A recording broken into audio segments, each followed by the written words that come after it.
ओवीज kitchen या recipe चॅनलमध्ये तुमचे स्वागत आहे. तर आज आपण ना अगदी पौष्टिक अशी रेसिपी पाहणार आहोत. जे कोणी पालक खात नाही किंवा ज्यांना पालक आवडत नाही ना, ते तर अगदी आवडीने ही रेसिपी खातील, कारण की खूप जास्त भन्नाट ही रेसिपी तयार होते. तुम्ही जेव्हा केव्हा पालक मार्केटमधून विकत आणाल ना, तेव्हा ही रेसिपी आवर्जून कराल आणि या रेसिपीच्या ना खरं तर तुम्ही प्रेमातच पडाल, इतकी जास्त ही रेसिपी भन्नाट होते. तर चला, थोडाही वेळ न घालवता लगेच व्हिडिओला सुरुवात करूया. आता थंडीचे दिवससुद्धा चालू आहे, त्यामुळे नक्कीच ही रेसिपी आवर्जून करा. मुलांच्या डब्यालासुद्धा बनवू शकता किंवा मग मध्ये अधे खायलासुद्धा तुम्ही हा पदार्थ करू शकता. पालक इथे पहा, मी मूठभर घेतलेली आहे. आता ही रेसिपी ना मी 2 जणांसाठी करते, त्यानुसार मूठभर पालक पुरेशी आहे. पण जर तुम्ही जास्त लोकांसाठी करत असाल ना, तर नक्कीच मूठभरऐवजी थोडीशी जास्त वाढून पालक घ्या. आणि ही रेसिपी करताना ना थोडीशी करताना जास्त करा, कारण की अजिबातच शिल्लक वगैरेसुद्धा राहणार नाही. स्वच्छ अशी धुवून घेतली आहे पालक 1 ते 2 पाण्याने आणि त्यानंतर मिक्सरला बारीक अशी वाटून घ्यायची आहे. पाहू शकता, पालक अगदी बारीक अशी वाटून घेतली आहे मिक्सरला. अगदी थोडंसं पाणी घातलं होतं मी वाटताना. जर तुम्हाला वाटताना पाण्याची गरज पडली नसेल तर तुम्ही नाही घातलं ना तरी चालेल. पण इथे थोडे थोडे पालकचे तुकडे राहिले होते ना, त्यामुळे मी अगदी थोडंसं पाणी घालून घेतलं होतं. यामध्ये एक मिडियम आकाराचा उकडलेला बटाटाचा किस घातला आहे मी, म्हणजेच बटाटा किसून घातला आहे. तुम्ही कुस्करूनसुद्धा घालू शकता, पण किसून घातल्यामुळे ना अगदी व्यवस्थित असा मॅश होतो आणि अजिबातच त्याच्या गाठी वगैरे राहत नाही. अगदी चवीनुसार जिरं घातलं आहे, लागेल असं. थोडेसे काळे तीळ घातले आहे. काळे तीळ घालणं ऑप्शनल आहे, पण काळे तीळ नसेल तर मग तुम्ही पांढरे तिळाचा नक्कीच वापर करा. इथे मी अर्धा चमचा पांढरे तीळसुद्धा घातलेले आहेत. हिरवी मिरची आणि लसणाची पेस्ट करून घेतली आहे मी. 1 हिरवी मिरची घेतली होती आणि 2 ते 3 लसणाच्या पाकळ्या घेतल्या आहेत. मिरचीचं प्रमाण इथे तुम्ही तुमच्या आवडीनुसार कमी जास्त करू शकता. जर लहान मुलांसाठी करत असाल ना, तर 1च मिरची घाला. पण जर मोठ्यांसाठी करत असाल तर मिरचीचं प्रमाण इथे तुम्ही वाढवू शकता. भरपूर अशी कोथिंबीर घालून घेतलेली आहे. अर्धा चमचा इतपत धना पावडर घातली आहे आणि अर्धा चमचा इथे हळद घातलेली आहे. कोणतेही जास्तीचे मसाले यामध्ये आपल्याला घालायचे नाही आहे. अगदी बेसिक मसाल्याचा वापर केलेला आहे. चवीनुसार मीठ घालून घेऊया. पाहू शकता, अगदी व्यवस्थित असं मीठ घालायचं आहे, कारण की पालकमध्ये सुद्धा थोडंफार मीठ असतं. त्यामुळे जर तुमच्याकडून चुकून मीठ जास्त पडलं ना, तर मग खारट वगैरे होऊ शकतं. ही रेसिपी अजून जास्त हेल्दी करण्यासाठी 1 चमचा इथे मी तूप घातलेलं आहे. तूप आवडत असेल तर घाला किंवा मग तुम्ही स्किप केलं ना तरी चालेल. आता यामध्ये आपल्याला गव्हाचं पीठ घालून घ्यायचं आहे. तर ही रेसिपी 2 जणांसाठी करते, त्यानुसार बघा इथे मी गव्हाचं पीठ घेतलेलं आहे. पण जर तुम्ही जास्त लोकांसाठी करत असाल ना, त्यानुसार गव्हाच्या पिठाचं प्रमाण कमी जास्त करू शकता. आता बघा, मी इथे 3 चमचे इतपत गव्हाचं पीठ घातलं आहे आणि आता हे हातानेच आपल्याला छान असं मळून घ्यायचं आहे. मळताना अजिबातच पाणी वगैरे आपल्याला टाकायचं नाही, कारण की आपण जे पालकमध्ये थोडंसं पाणी घातलं होतं आणि बटाट्यालासुद्धा बऱ्यापैकी मॉइश्चर असतं, त्यामुळे त्यामध्येच आपल्याला हे मळून घ्यायचं आहे. जर तुम्हाला सुरुवातीला पीठ पातळ वाटत असेल ना, तर तुम्ही यामध्ये थोडंसं गव्हाचं पीठ ॲड करू शकता.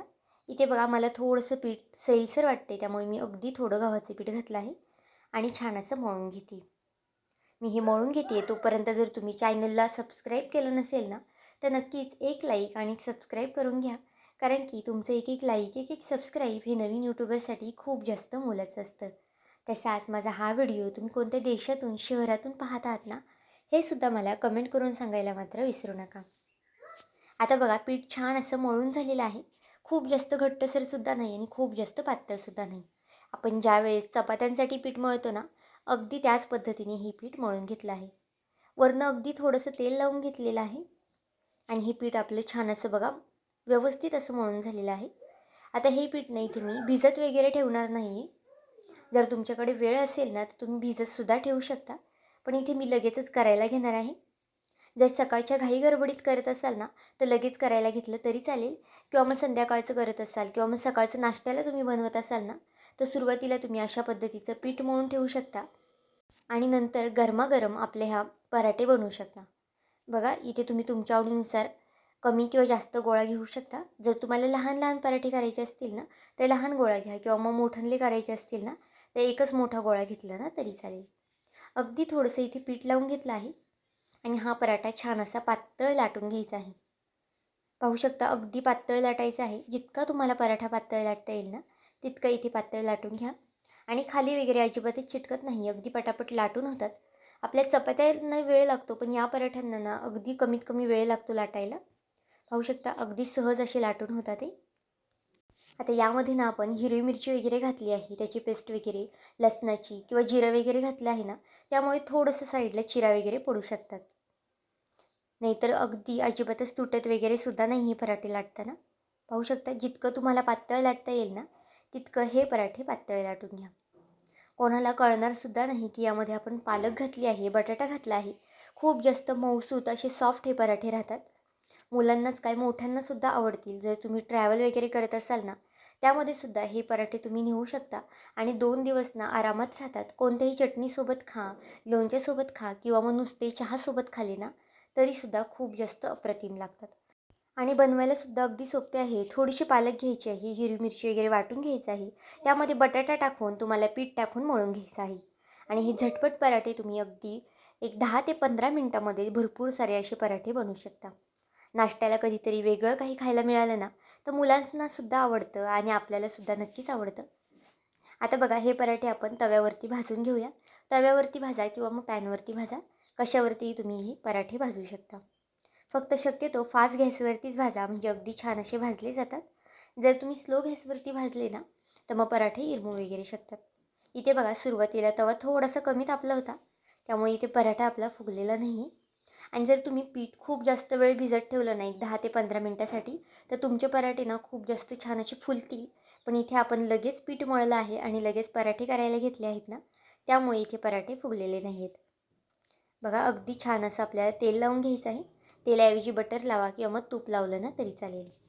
आणि दोन्ही साईडने छान अशी खरपूस रंग येतोपर्यंत हे पराठे शेकून घ्यायचे आहे. दिसायलासुद्धा अगदी अप्रतिम दिसतात आणि खायला म्हणाल ना तर खूप जास्त भन्नाट लागतात. मुलांना रोज भाजी चपाती आपण डब्याला तर नक्कीच देत असतो, पण अशा पद्धतीने हे पराठे करून नक्कीच द्या. बनवायलासुद्धा अगदी सोपे आहे, झटपट आहे. रोजच्या भाजीचं काय करायचं टेन्शन असतं, पण नक्कीच असे वेगवेगळे पराठे करून द्या. आणि माझ्या चॅनलवरती ना अजून खूप जास्त वेगवेगळे प्रकारचे पराठे आहेत. जर तुम्हाला बीटाचे पराठे करायचे असतील, बीटाचे ढोसे, खूप जास्त असे वेगवेगळी रेसिपी आहे. त्यामुळे नक्कीच एकदा चॅनलवरती जाऊन बघा. खूप जास्त आयडियाज तुम्हाला ह्या चॅनलवरती भेटून जातील. आता बघा पहिला पराठा आपला भाजून झालेला आहे. अशाच पद्धतीने दुसरासुद्धा पराठा मी लाटून घेतलेला आहे. तुम्ही अशा पद्धतीने मोठ्या मोठ्या साईजचे सुद्धा बनवू शकता, म्हणजे बनवायलासुद्धा अगदी झटपट बनले जातात. बघा साईडने अगदी छान असं तेल लावून घेऊया. तूप लावल्यामुळे ना अजून जास्त खमंग लागतात हे पराठे खायला, त्यामुळे तुपाचा सुद्धा इथे तुम्ही वापर करू शकता.